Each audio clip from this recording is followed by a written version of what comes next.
I just think that, especially in the world of free services, where technology matters a lot, I think antitrust needs to be rethought.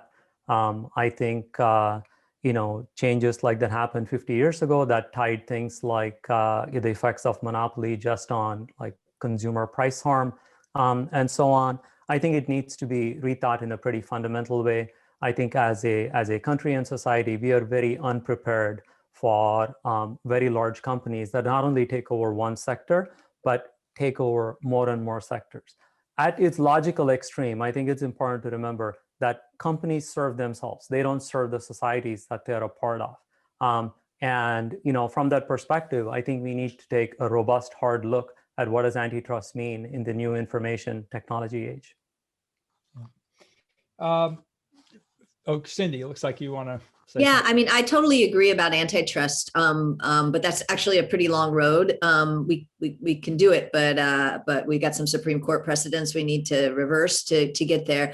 I think another thing people ought to have in their arrow of things around this concern about capture is the idea of interoperability and kind of getting back to the way the internet was. We started with history, right? The internet didn't start off as little walled garden platforms that you had to go on bended knee to Mark Zuckerberg or Tim Cook in order to participate in, or AT&T or Verizon, right? Even at the telecom level, we have a history of requiring people who have these kinds of platforms to open them up. The most famous one, of course, being the FCC's requirement to let you plug something else into the wall other than a Bell phone.